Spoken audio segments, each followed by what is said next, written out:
রাসূল সাল্লাল্লাহু আলাইহি সাল্লাম বলেন, তোমার বিবি যে নেককার বুঝবা কেমনে? 4 গুণ দেখলে বুঝবা তোমার বিবি নেককার। কয় গুণ? 1 নাম্বার, স্বামী যদি স্ত্রীকে কোনো আদেশ করে, শরীয়ত মোতাবেক কোনো বৈধ আদেশ করে, স্ত্রীর সাথে সাথে তার আদেশ পালন করে।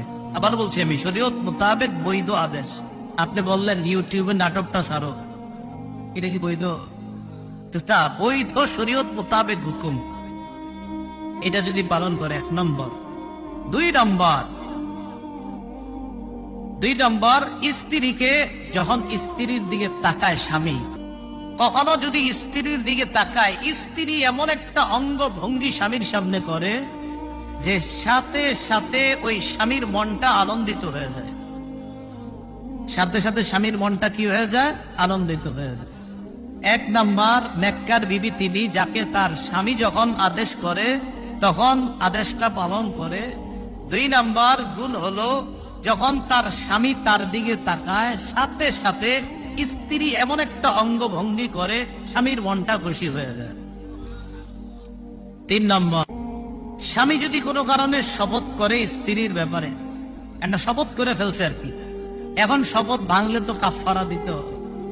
তো স্ত্রী এমন একটা কিছু করে যেটা করলে স্বামীর শপথ ভঙ্গ হবে না, কাফারা দেওয়া লাগবে না। স্ত্রী ওই স্বামীকে শপথ থেকে, এই কাফারা থেকে উদ্ধারের ব্যবস্থা করে দেয়, স্বামীকে যেন শপথের কারণে কোনো বিপদে পড়তে না হয়। স্ত্রী তখন স্বামীকে ওই শপথ থেকে উদ্ধারের ব্যবস্থা করে। কথার কথা একটা শপথ করে বলছে, তুমি এই কাজটা যদি করো এটা ঠিক হবে না তোমার করাটা। তো স্ত্রী বললো, আমার স্বামী আমার শপথ করে কথাটা বললো, এখন আমি যদি এই কাজটা করি তাহলে আমার স্বামী কাফারা দিতে হবে। ঠিক আছে, আমি এটা কখনো করলাম না। তো স্ত্রী যদি এটা আর কখনো না করে, স্বামীর আর কাফারা ভঙ্গ হলো না। রাসূলুল্লাহ সাল্লাল্লাহু আলাইহি সাল্লাম বলেন, নেককার বিবি 1 নাম্বার তাকে হুকুম করলে হুকুম পালন করে। 2 নাম্বার, স্ত্রী তার দিকে যখন তার স্বামী তাকায় সাথে সাথে মনটা খুশি হয়ে যায়, উৎফুল্ল হয়ে যায়। 3 নাম্বার, যখন কোন কসম করে এই কসম থেকে উদ্ধারের ব্যবস্থা করে দেয়। 4 নাম্বার,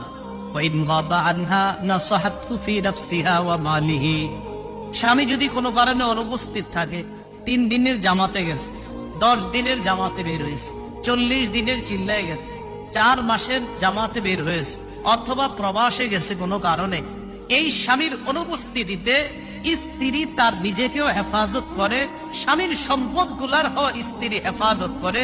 রাসূল বলেন, এই 4 গুণ যখন পাওয়া যাবে বুঝবা তুমি একজন নেককার দিনদার স্ত্রী পেয়ে গেছো। আল্লাহ আমাদেরকে যে কথাগুলা বললাম বুঝার তৌফিক দান করেন।